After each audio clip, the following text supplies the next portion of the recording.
때 그 안에서 마음이 어떤 안정함을 누리고 평안함을 누리고 행복함을 누려요.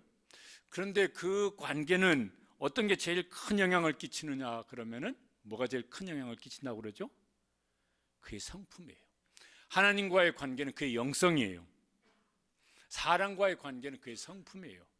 그 성품이 좋으면은 좋은 관계가 만들어져요. 그런데 이 성품이라는 게 무슨 짜장면 한 그릇 먹으면 배부르듯이 금방 만들어지는 게 아니고 이건 오랜 세월을 걸쳐서 만들어지는 거라서 그 성품은 또 금방 바뀌지도 않아요. 그러니까 그 성품이 그러하면은 관계도 그렇게 형성되어지기가 쉽죠. 제일 큰 영향이 거기 있어요. 팔복은 하나님과의 좋은 관계, 사랑과의 좋은 관계 속에서 하나님이 주시는 행복을 말씀합니다. 그런 점에서 여기 이제 8가지 앞에 설교했다고 그걸 기억하시는 분은 이상하게 머리가 좋은 분이라서 별로 그 이상하게 머리 좋은 분이 많지는 않을 거라고 생각을 하지만은 한 번씩 그래도 묵상하셔서 내 영성이 하나님과 좋은 관계를 만들어갈 수 있는 영성의 사람이 되어지고 또 사람과는 좋은 관계를 만들어갈 수 있는 그런 성품의 사람이 되는 은혜를 구하시고 노력도 하시고 또 연습도 하셔서 그래서 그 관계 속에서 누리는 행복이 점점 더 커질 수 있는 우리 시화동산의 모든 성도들 되시기를 주님의 이름으로 축복합니다. 그렇게 되었으면 좋겠습니다. 오늘 이제 그 마지막 8번째 건데 10절에 이제 이렇게 시작을 합니다. 다시 읽어보시죠. 의를 위하여 박해를 받는 자는 복이 있나니 천국이 그들의 것입니다. 처음부터 수상합니다. 앞에 있는 7가지도 뭐 이러한 사람은 복이 있나니 그럴 때 그게 선뜻 마음에 와닿기가 쉽지 않은데 여기는 박해를 받는다네. 의를 위해서 박해를 받는 사람이 복이 있다고. 아니 박해를 받는데 뭐가 복이 있을까? 그런데 앞에 이제 그냥 박해가 아니라 의를 위해서 박해를 받는 것입니다. 이 의를 성경이 여러 가지로 설명할 수가 있겠지만 여기 팔복이니까 앞에 있는 7가지를 포함한 8번째까지예요. 뭐예요? 심령이 가난한 사람, 애통함, 온유함, 의에 줄이고 목마름, 긍휼히 여김, 마음이 청결함, 화평하게 함, 이런 것들이 이제 포함된 거예요. 이게요 그냥 보통 사람들이 가지고 있는 어떤 영성이나 성품은 아닌 거예요. 세상과는 다른 구별된 그런 성품인 것이죠. 그러니까 이걸 사람들이 그닥 그렇게 좋아하지 않아요. 환영하지 않아요. 그딴 거 어디다 써먹어. 그 밥이 생겨 돈이 생겨. 이럴 수 있는 것이고 또 그것 때문에 무시를 하든지 욕을 하든지 박해를 할 수 있다고 말씀을 하십니다. 아니 그거 박수 쳐주고 인정해주고 뭐 이러지 왜 그거를 싫어하고 박해를 할까? 예수님께서 그 이유를 이렇게 말씀하신 것이 있습니다. 요한복음 15장 18절 19절에 보면은 이렇게 말씀하세요. 세상이 너희를 미워하면 너희보다 먼저 나를 미워한 줄 알라. 그 다음에 같이 읽으시죠. 너희가 세상에 속하였으면 세상이 자기의 것을 사랑할 것이나 너희는 세상에 속한 자가 아니요 도리어 내가 너희를 세상에서 택하였기 때문에 세상이 너희를 미워하느니라. 세상이 미워해요, 싫어해요, 박해요. 이유가 뭐냐면은 소속이 다르다는 거예요. 전에는 소속이 같았습니다. 전에는 다 세상에 속한 자였었어요. 그런데 하나님께서 우리를 택하셔서 소속을 옮기셨어요. 예수님께 소속된 사람으로 소속을 옮기셨어요. 그래서 이 둘이 서로 충돌을 하는 것입니다. 세상이 전에는 소속이 우리와 같았어.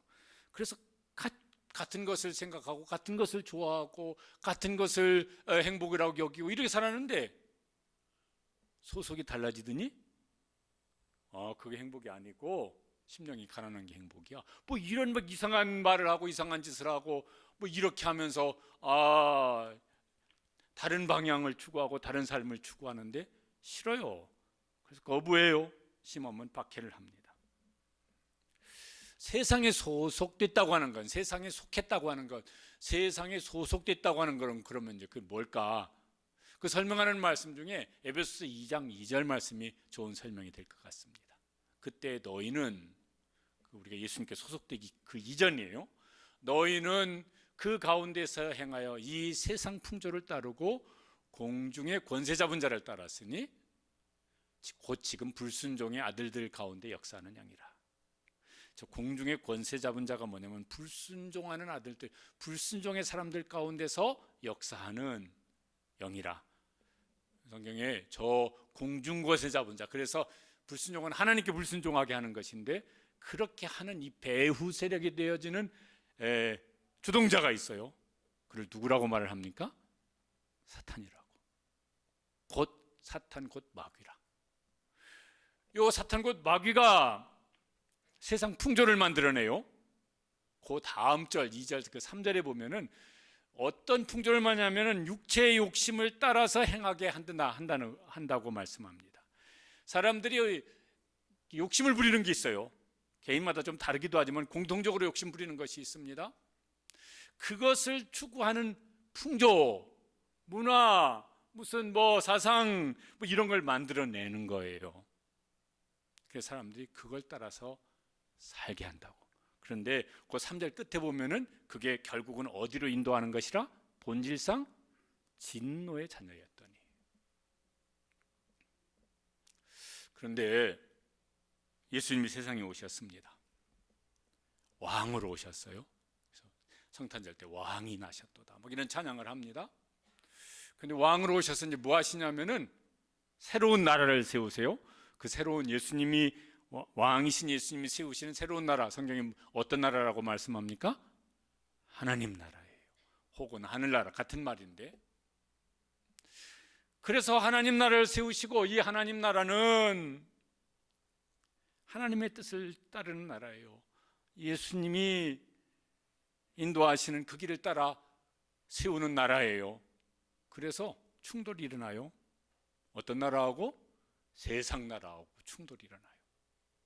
예수님은 세상에 오셔서 공중 권세 잡은 자를 멸하시고, 그리고 거기 하나님 나라를 세우셔서 하나님의 사랑 안에서, 하나님의 말씀 안에서, 하나님의 주권 통치 아래서 하나님이 주시는 새로운 복을 누리며 살게 하시는 것입니다. 그러니까 이 두 나라는 아주 근본적으로, 본질적으로 뭐예요? 서로 충돌하는 나라예요.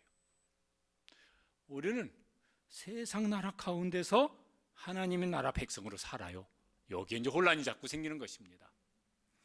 누가 예수님께 소속이 되어집니까? 누가 새로운 나라, 하나님 나라의 백성이 되어집니까? 저 예수님의 제자들부터 시작하죠.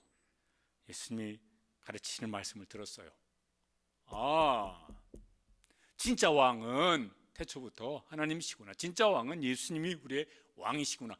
그분의 통치 아래 있어야, 그분의 인도하심을 따라야, 그래야 그 하나님 주시는 진짜 복, 진노가 아니라 진짜 복을, 진짜 생명을 누릴 수가 있게 되겠구나. 그래서 그 사람들이 예수님이 나의 구원자이십니다, 예수님이 나의 주님이십니다, 그렇게 예수님을 영접했어요. 우리는 그들을 통해서 전한 성경의 복음의 말씀을 듣고, 내가 몰랐구나. 그 욕심을 따라서 지나면은 나오죠. 욕심 잉태한 즉 죄를 짓고, 죄가 장성한 즉 사망을 낳느니라. 그거 망하는 길이구나. 그 죄를 회개하고 진짜 예수님이 나의 주님이십니다, 내 인생의 구주이십니다, 나의 주님이십니다, 제가 이제야 그거 알게 되었습니다, 그래서 회개하고 예수님을 나의 구주로 영접합니다. 그 사람들이 뭐냐면은 새로운 왕, 새로운 나라, 예수님께 소속되는 사람이 됩니다. 여러분, 예수님이 나의 구주시고 예수님이 나의 왕이시고 그렇게 예수님을 영접하셨습니까? 그러면 우리는 새로운 소속이 되었어요. 살기는 지금 이 세상 가운데 살고 있지만은 새로운 소속이 되었습니다. 그리고 예수님은 그 사람들을 모아서 교회를 세우시고 그들을 통해서 뭐예요? 이 세상 가운데서 하나님의 나라를 확장시켜 나가는 그 일을 하시는 거예요. 그러니까 진짜 나는 예수님께 속한 사람입니다, 나는 예수님께 소속된 사람입니다, 나는 그분의 주권을 순종하고 살겠습니다, 그분의 인도하심을 따라 살겠습니다. 그러면은 충돌이 일어나게 돼 있어요. 우리 마음 내면에서 우리 속의 마음 속에서부터 우리의 삶의 현장 속에서 충돌이 일어나게 되어 있어요. 세상 나라 사람에 의해서. 그래서 거부당할 수 있고 미움당할 수 있고 혹은 박해를 당할 수도 있고 그보다 더 심한 일을 겪을 수도 있습니다. 때로는 그게 어떤 종교의 이름으로 기독교를 제일 싫어하는 종교들이 있어요. 혹은 그게 어떤 정치적인 어떤 이념으로 그렇게 할 수도 있어요. 요즘 같으면 우리나라에서 뭐 이제 막 이렇게 뭐죠? 차별금지법 뭐 이런 거 거기에 여러 가지 막 내용들이 있어요. 그래서 이게 하나님께서 제정하신 하나님께서 우리에게 주신 성경법 하나님의 말씀을 정면으로 충돌하게 만드는 그런 법이 혹은 인권이라는 이름으로 혹은 평등이라는 이름으로 계속해서 이제 시도되어지는 일들이 있습니다.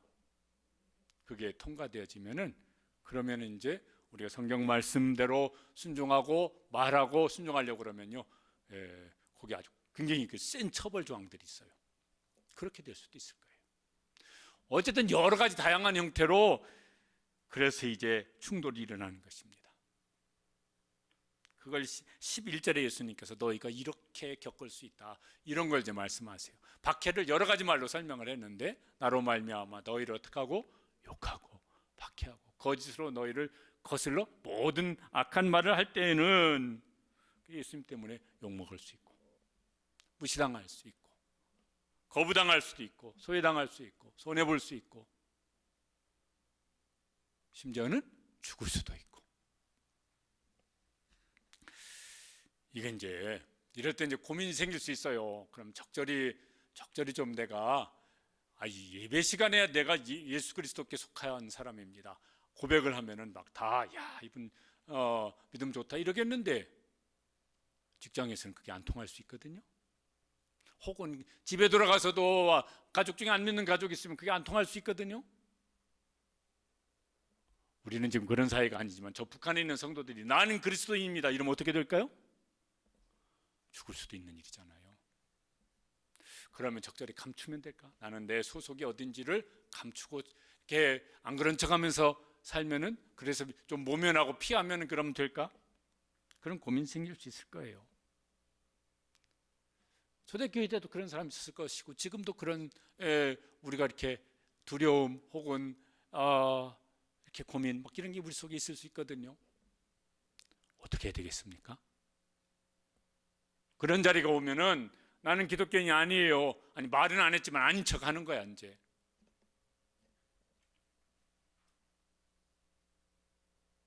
예전에 하여튼 이렇게 그런 기억나는 게 있어요. 우리 교회 어느 집사님이 지금 이제 이사를 가신 분인데 거기 이렇게 사업장 새로 이제 이전해서 개업 예배를 드렸는데 개업 예배를 드리고 다 이제 성경책 들고 나오는데 김 씨라고 하고 김 사장 교회 다녔었어?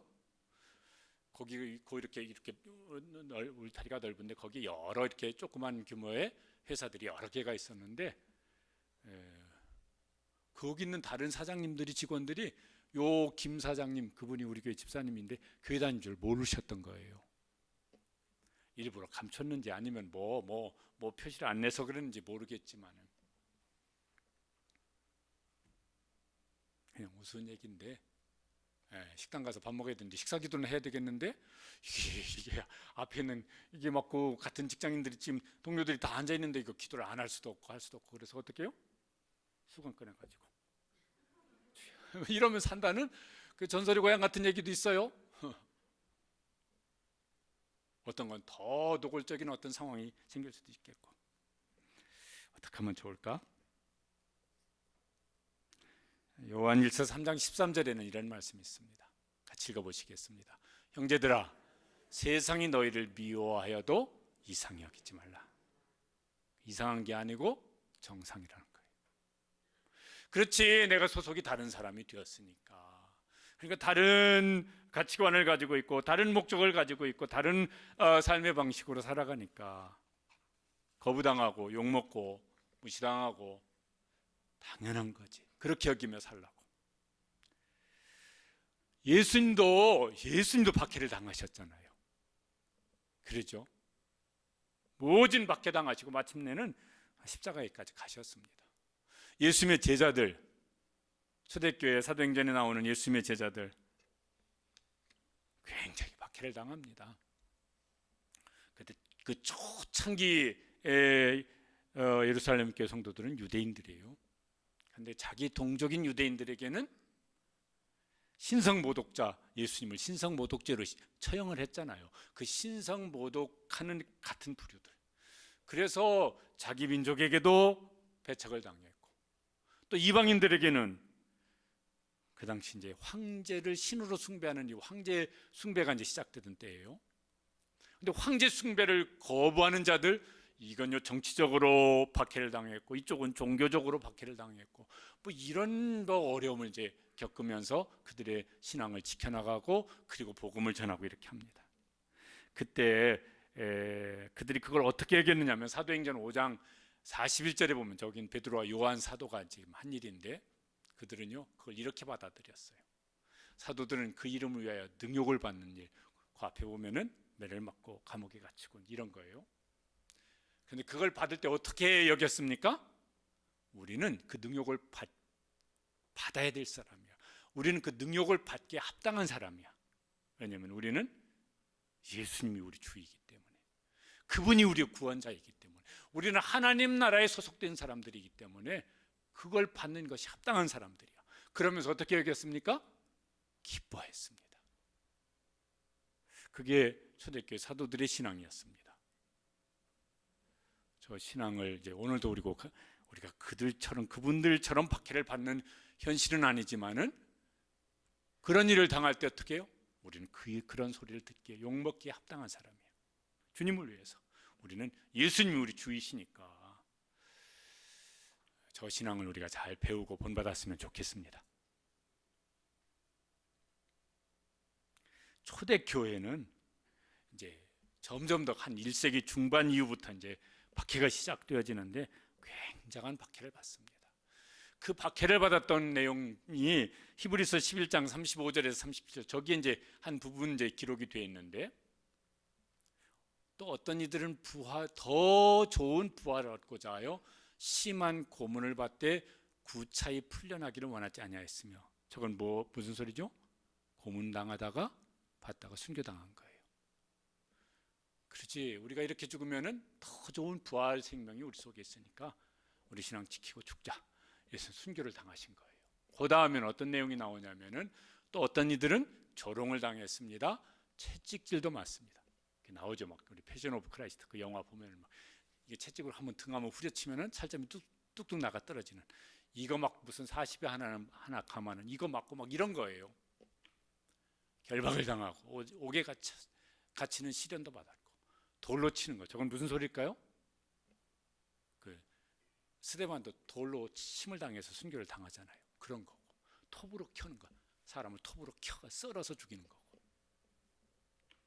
또 무슨 시험 당하고, 칼로 죽임을, 바울 사도는 칼로 목베임을 당해 순교를 당했는데, 그러고 양과 염소의 가죽을 입고 유리하며, 저건 무슨 소린가 했더니 설명을 보니까 양이나 염소를 가죽을 여러 개를 엮어가지고 이걸 이렇게 뒤집어가지고 사람을 그 속에 넣고 밖에서 꽉 이렇게 꼬맨대요.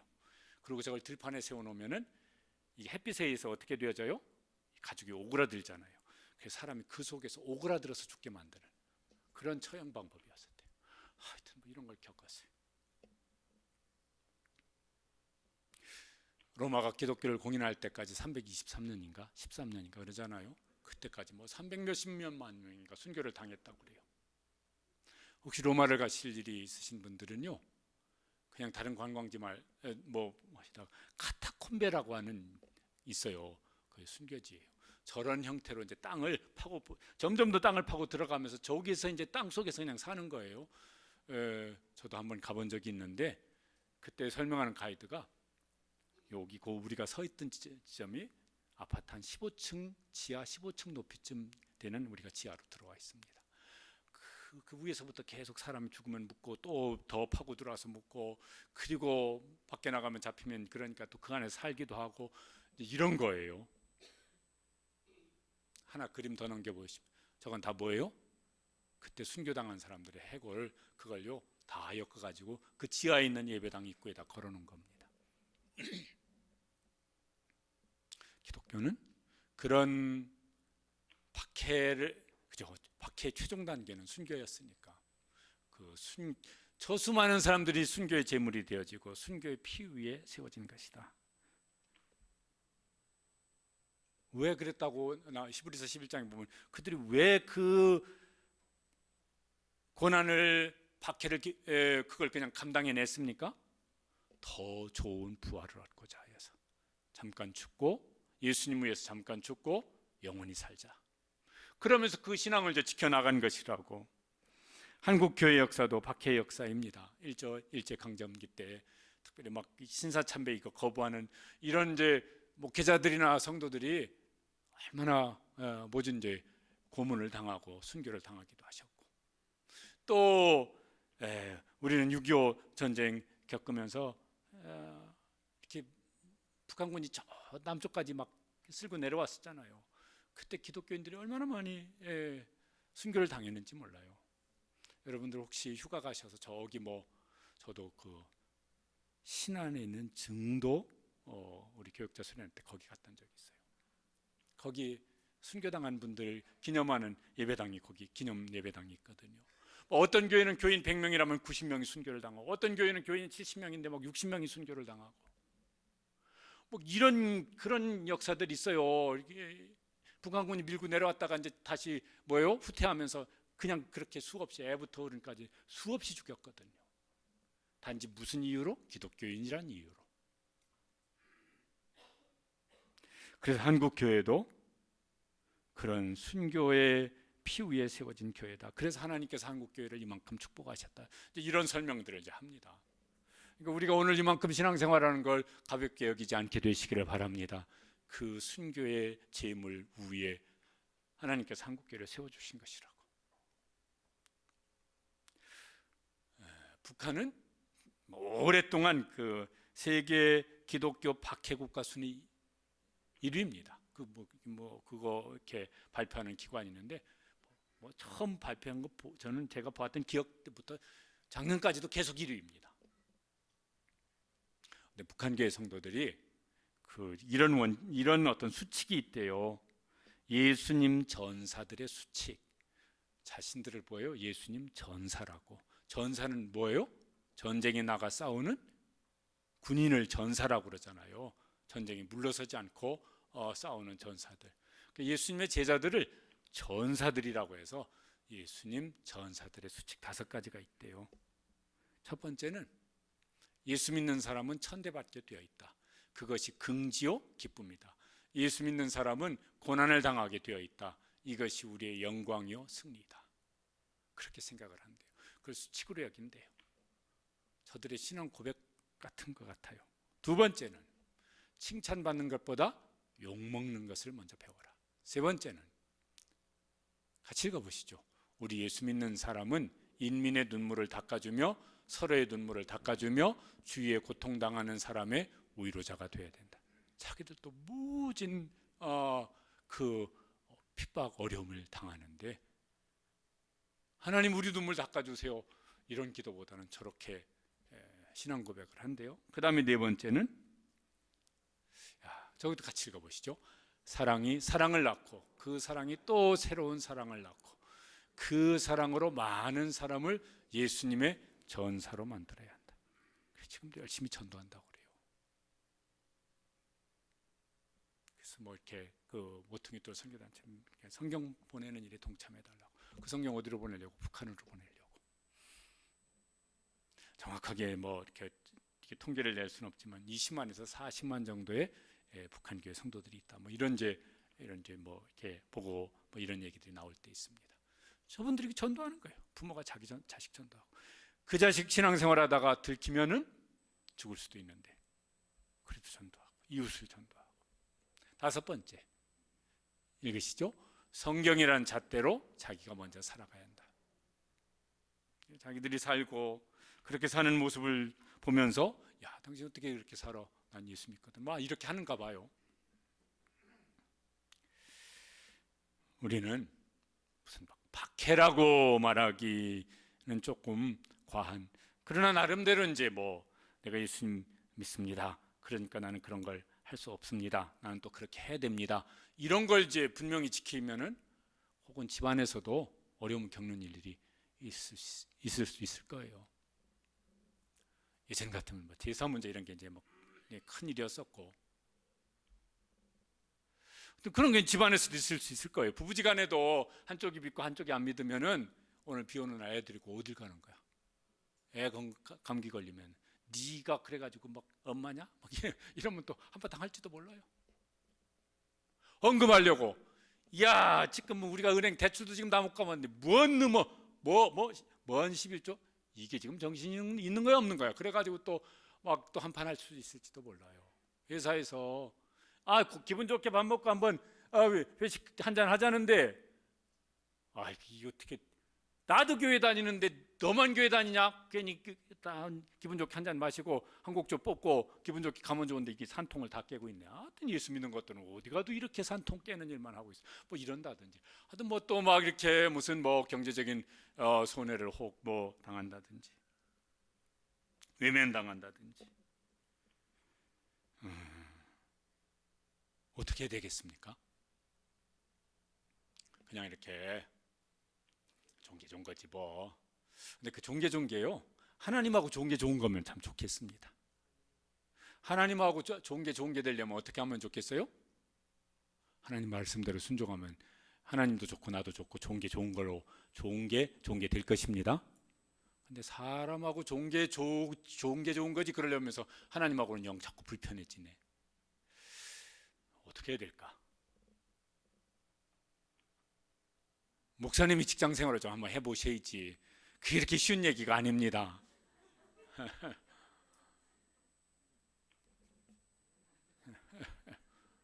예전에 어떤 분이 그러셨어요. 제가 직접 누가 그러셨는데, 막 사회생활이 그렇게 목사님 만만한 게 아닙니다. 예수님이 직장 생활 해보셨습니까? 누가 이랬어요. 제가 여기까지 올랐는데 참았어요. 그러면은 집사님은 십자가에 못 박혀 죽임 당해본 적 있냐고 한번 좀 하려고 그러는데, 그러면은 그 집사님 시험 들면 안 될 것 같아가지고 참았습니다. 그러죠? 그래서 예수님께서 넓은 길 가면서는 예수님 못 따른다고, 좁은 길로 가야 예수님 따라갈 수 있다고, 십자가 져야 예수님 따라갈 수 있다고, 십자가 외면하고는 예수님 못 따라간다고. 디모데후서 3장 12절입니다. 바울 사도가 저 디모데후서 3장 12절을 디모데후서 서신을 쓰고 얼마 안 돼서 목배임을 당해서 순교를 당합니다. 그때 제자였던 디모데도 에베소 교회에서 목회를 하고 있는데 박해가 많았던 때입니다. 각오하라고, 그리고 성도들에게도 각오하고 신앙생활하라고 저런 편지를 보냈었어요. 읽어보시죠. 무릇 그리스도 예수 안에서 경건하게 살고자 하는 자는 핍박을 받으리라. 저 말 뒤집으면 경건하게 살고자 안 하면 핍박 피할 수도 있는데, 그렇게 신앙생활하지 말고 어떻게? 경건하게 살고자 해라. 그러면은 박해를 받을 것이다. 그러면은 당연한 것이지. 그럼 여기면서 살라고 말씀하는 것이에요. 그 대신 이제 이런 건 안 했으면 좋겠습니다. 내가 잘못했어, 내가 잘못한 거고 내가 틀린 것이고 내가 뭔 어떤 내 탓 때문에 무슨 막 이렇게 욕먹고 이런 건 가능한 안 당했으면 좋겠습니다. 그래서요 베드로 전서 4장 15절에 보면 그때 교회의 성도들에게도 저런 부탁을 했어요. 저런 일로는 우리가 욕먹거나 고난당하지 말자고. 뭐로? 자기가 잘못한 거예요. 살인이나 도적질이나 악행이나 남의 일을 간섭하는 이런 것들은 자기 잘못으로 인해서 고난당하는 것은 하지 말라고. 어떻게 해요? 선을 행하고 뭐 빛이 되고 소금이 되고 그렇게 하되, 예수 믿는 사람이 뭔 자기 욕심으로 혹은 뭐 자기 속만 챙기려고 하다가 남한테 욕먹는 일, 비난당하는 일, 무시당하는 일, 이런 건 하지 않도록 조심하라고. 그렇죠? 그때도 조심해야 되겠지만 지금도 조심해야죠. 저 사람 교회 다닌다면서 왜 저래, 이런 소리는 듣지 말아야 되니까. 그러면은 이 의를 위해서 박해를 당하고 예수님 때문에 막 무슨 뭐 욕 먹고 비난당하고 거부당하고 무시당하고 그게 뭔 복이야. 근데 예수님 그런 사람이 복 있는 사람이라고. 그런 사람 불쌍한 사람이고 불행한 사람이고 참 안 된 사람이고 그렇다고 말씀하지 않으시고 뭐라고 말씀하십니까? 의를 위해 박해를 받는 자는 뭐라고요? 복 있는 사람이라고. 그 사람이 복 있는 사람이라고. 처음 이거 팔복 처음 시작할 때 말씀드렸지만요. 행복 그러면 영어로는 해피 이런 말을 더 많이 쓰는 것 같아요. 해피니스. 이게 뭐냐면 단어 사전차 보면 행복 혹은 행운이라고 이렇게 해놨어요. 우연히 뭔가 대박 나는 거 이런 거. 지난 주간에 이렇게 뉴스 중에 이런 게 있더라고요. 로또 복권을 판매하는 분이 이게 뭐 그것도 뭐 거기 설명 보니까 막 이렇게 뭐 얼마 이상 한 번에 못 사고 막 이런 게 있다네요. 근데 이분이 그런 막 이런 걸 무시하고 하여튼 복권을 당첨되라고 샀어요. 근데 그동안 산 게 8천만 원어치를 샀대요. 그런데 그동안 8천만 원어치 사가지고 얼마 되기를 바랬을까요? 살 때마다 1등 당첨돼가지고 수십억 되기를 바랬을 건데 지금까지 당첨된 액수가 200만 원이래요. 8천만 원어치 사가지고 200만 원어치 됐대요. 그런 걸 행운이라고 그래요. 행운은 어쩌다 한번 원해서 되는 것도 아니고 계획해서 되는 것도 아니고 노력해서 되는 것도 아니고 어쩌다 한번 찾아올 수는 있는 것인데 그건 진짜 로또 1등 당첨된 확률은 800만 분의 1이라고 어디 보니까 그렇더라고. 800만 번 사면은 한 번 당첨될 가능성이 있다니까 일주일에 한 번 파는 거죠. 그럼 800만 번 살 만큼 살려면은 한 1000년 살아도 그게 안 될 거예요.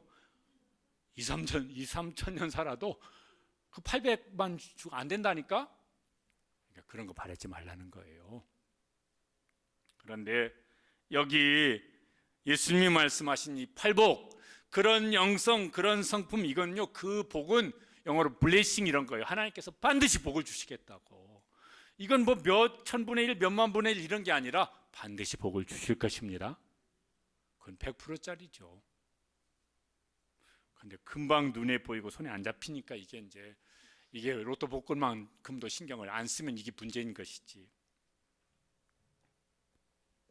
때로는요, 그렇게 말하는 저라도 여러분도 때로는 두려워질 수 있고 때로는 낙심할 수 있고 꼭 이렇게까지 살아야 돼 그러면서요 마음이 흔들려서 에이 요번 한번 눈 딱 감고 그냥 하자는 대로 해 이럴 수도 있습니다. 그런데 주님은 아니라고. 의를 위해서 박해를 받는 사람, 나를 위해서 뭐 이런저런 모습으로 욕먹고 거부당하고 먼 손해보고 고난당하는 사람, 그럴 때 어떻게 하라고 그러냐면은 어떻게 하라고 그러십니까? 기뻐하고 즐거워하라고. 아니 지금 상황이 이런데 뭐가 기뻐하고 즐거워해? 그 다음에 이유를 말씀하셨죠. 이유가 뭐예요? 하늘에서 상이 큽니다.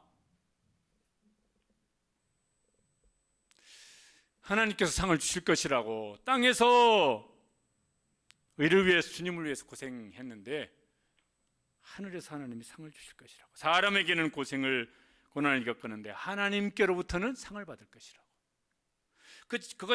이게 고생을 했어도 다 지나가요. 지나가면 금방이잖아요. 그때는 정말 이 고생 언제 끝나나 그래가지고 했는데 지나가 보니까 그것도 잠깐이었었어요. 그런데 하나님께서는 영원한 상을 주실 것이라고. 하나님이 빈말로 이렇게 예수님께서 빈말로 이 말씀을 안 하시고 예수님께서 이 말씀을 하시면 예수님이 보증을 쓰셔서 그 약속하신 복을 반드시 주실 줄로 믿고 그 믿음으로 우리가 하나님 앞에서 이 복 있는 사람의 길을 갈 수 있게 되시기를 축복합니다. 그렇죠? 믿음이 있어야 이제 그 길을 흔들리지 않고 가요. 베드로전서 4장 13절 14절 그때도 고난당하던 말할 수 없이 고난당하던 시절에 저렇게 이제 권고를 합니다. 하나님께서 우리에게 그렇게 하시겠다고 말씀하시는 것이죠. 같이 읽어보시겠습니다. 오히려 너희가 그리스도의 고난에 참여하는 것으로 즐거워하라. 이는 그의 영광을 나타내실 때에 너희로 즐거워하고 기뻐하게 하려 함이라. 너희가 그리스도의 이름으로 치욕을 당하면 복 있는 자로다. 저기는 고난이라 안 하고 치욕을 당하면 너희가 복이 있다. 그러니 기뻐하고 즐거워하고 기대하시라. 개봉박도 그러면서 기다리라고 말씀을 합니다.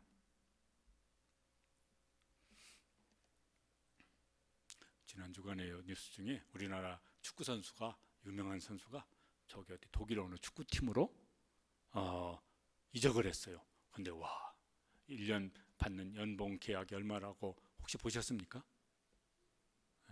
1년에 170억 원을 받는데요. 우리하고 아무 상관이 없는 돈이니까 뭐 그게 뭐 큰지 적은지 그런 거 신경도 안 쓰죠. 근데 그 선수가 그냥 잠 실컷 자고 싶을 때 다 자고, 먹고 싶은 거 다 먹고, 놀고 싶은 거 다 놀고, 구경하고 싶은 거 다 구경하고, 쉬고 싶을 때 다 쉬고 그랬는데 그런 선수가 됐을까요? 아니겠죠. 말할 수 없는 그 뛰어난 어떤 재능이 본래부터 얼마나 있었는지 모르겠지만 말할 수 없는 훈련 해가지고 이제 그만한 선수가 됐을 거예요. 하고 싶은 대로 다 하면요, 무슨 그런 유명한 선수는 그만두고 동네 축구도 안 껴줘요. 동네 조기 축구도 하고 싶은 대로 다 먹고 다 자고 다 구경 다니고 다 논 사람은 일단 몸이 뛸 몸이 안 되어져. 안 껴줘. 동네 조기 축구도 안 껴줘요.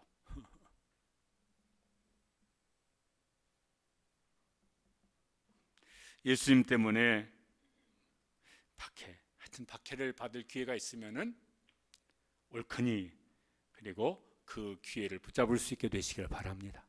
왜냐면요, 이는 여러분 팔복을 쭉 설명하면서 그 복이 크다고 말하는 건 여기 8번째밖에 없어요. 다른 데는 다 복이 있나니 이렇게만 돼 있지 막 그 복이 크다 이렇게 말한 건 8번째 복이 없어요. 근데 그게 제일 힘들어요. 보니까 박해를 당하고 환난을 당하고, 그러니까 이게 고생도 크니까 하나님께서 무엇도 크다고 말씀하세요? 상도 크다고 말씀하세요. 손해를 보면은 하나님께서 갚아주실 상도 그만큼 더 클 겁니다. 욕을 많이 먹었으면 하나님께로부터 받는 칭찬도 그만큼 더 커질 거예요. 눈물을 주님을 위해서 눈물을 그만큼 더 많이 흘렸으면 주님께서 주시는 위로도 그만큼 클 것입니다. 그래서 그런 사람이 뭐라고요? 복 있는 사람이라고. 그러니까 기뻐하고 즐거워하라고. 십자가 없는 영광은 없습니다. 주님을 따르는 길에서. 그런데 십자가 후에는 반드시 무엇도 있다고요? 예수님 그러셨거든요. 십자가 후에 영광의 보좌의 자리에 앉으셨는데 우리도 그렇게 하실 것이라고. 이왕이면은 이렇게 저도 설교는 그렇게 하지만요, 저도 그렇고 우리 자녀들라도 그렇고 우리 교회 성도들이라도 박해받기를 한 번도 기도해 본 적은 없습니다. 그런 어려움이 있으면 주님 피할 길을 좀 열어주시고 평안한 길로 인도해 주시고, 그렇게 기도하는데 하나님 보시기에는 그게 다 좋은 건 아닌 것 같아. 야, 기회가 오면 당해. 그러면은 상이 클 거야. 그렇게 말씀하시잖아요. 그런 게 없으면 자청해서라도 주님을 위해서 수고를 좀 하셨으면 좋겠습니다. 박해당할 일 없어. 막 무슨 손해볼 일도 없어. 그런데 그러면 상 받을 기회도 없네. 그럼 그 별로 좋은 게 아닐 것 같습니다. 그렇다면 왜 자청해서라도 주님을 위해서 수고를 하시게 되시길 바랍니다. 이제 말씀드렸지만은 저 우크라이나 전쟁이 빨리 끝났으면 좋겠어요. 그래, 하여튼 저렇게 죽고 막 저러는 고난이 끝나야 되기도 하겠고, 그냥 개인적인 전쟁이 빨리 끝냈으면 좋겠다라고 생각하는 것 중에 하나는, 우리 김종홍 선교사님도 다시 선교지로 들어가서 사역을 하고 싶은 마음이 간절하시고, 그래 들어가면은 금년 중에 전쟁이 끝나면 내년 단기 선교는 우크라이나로 간다. 가서 뭐든지 돈이든지 뭐든지 싸들고 좀 갈 수 있는 데까지 가가지고 좀 위로를 주고 눈물을 좀 닦아주는 일을 좀 하면은 그 사람들한테 얼마나 좋을까, 하나님이 얼마나 기뻐하실까, 이런 생각이 있어서 그 전쟁 빨리 끝나서 내년에 단기 선교는 거기로 갈 수 있으면 좋겠다. 이런 생각이 들어요. 그래서 기도합니다. 여러분도 기도하시기를 바랍니다. 청년 중에서도 여름방학 때 이렇게 단기선교 갔다 온 청년들이 있고 지금 가 있는 청년도 있어요. 일본으로 다녀온 애도 있고, 또 하나는 목사님 절대로 어디로 가는지 알려주지 말라고 그랬어요. 그래서 제가 어디로 가느냐고 물어봤더니 말할 수 없다고 그러더라고. 눈치로 보니까 저 중동 쪽으로 갔어요. 그래서 2주일 동안 해서 다음 주말에 이제 올 겁니다. 거기는 위험도 좀 긴장을 하고 가야 될 지역일 거예요. 근데 차청에서 간 거예요. 제가 가라고도 안 했고, 뭐 누가 그 부모가 가라고 한 것도 아닌 것 같고, 지가 자원해서 갔어요. 주일학교 여름 사역합니다. 이렇게 다 여러모로 이렇게 헌신한 여러분들이 계시지만은 그 중에는 벌써 10년 넘게, 아니 20년 넘게 여름 휴가 거기다 다 반납하고, 아마 휴가비 받은 것도 거기다 다 쓸 거예요. 그러면서 헌신하는 분들이 계세요. 목사로서 참 감사한데 좀 미안하게 돼요. 또 다른 모습으로 이렇게 정말 그게 꼭 뭐 누가 그 막 시킨 것도 아닌데 자청해서 헌신하고 수고하는 헌신을 하는 분들이 계세요. 지혜로운 사람 같아요. 그러면 주님께서 하늘의 상이 큼이라 이렇게 말씀하실 거예요. 하여튼 누구든 다 행복하기를 원합니다. 세상은요, 대박나는 행운이 주는 행복, 이런 걸 원하는 일이 많은 것 같아요. 잘 안 와서 그거는 별로 잘 안 오는 것 같아요. 예수님 말씀하신 행복은 뭐예요? 하나님과는 그 영성이, 하나님 보시기에 합당한 영성, 사람에게는 뭐예요? 그 성품이 잘 연단되고 다듬어진 성품, 그거로 하나님과의 관계를 세워가고 사람과의 관계를 세워갑니다. 그러면 그 사람 복 있는 사람이라고. 그 사이에 뭐가 있어요? 수고가 따르죠. 정말 힘든 수고가 따를 수도 있고. 근데 수고도 두 가지인 것 같아요. 하나는 고생이라고 하는 수고가 있어요. 저 수고는 그냥 자기를 위한 수고 같아요. 희생이라고 하는 수고가 있어요. 언제 희생이라고 그럽니까? 남을 위해서, 혹은 주님을 위해서, 성도가 주님을 위해서. 그럴 때는 수고는 수고인데 희생이라고 그래요. 고생하는 수고도 우리가 하면 살아있죠. 살면서 고생 안 할 수가 있습니까? 그런데 거기에 더하여서 희생의 수고도 감당할 수 있게 되시기를 바랍니다. 그런 상황이 안 오면 일부러 자청해서라도 희생하는 수고를 감당할 수 있게 되시기를 바랍니다. 이 사람은 쌓아두는 거예요. 저축해 두는 거예요. 하늘의 상을 쌓아두고 저축해 두는 일을 하는 것이니까. 그래서 하나님이 주시는, 여기 예수님께서 약속하신 이 행복을 넉넉히 누리고 평생 누리고 천국에서 영원히 누릴 수 있는 성도들 되시기를 주님의 이름으로 축복합니다. 기도하시겠습니다. 우리 함께 기도하실 때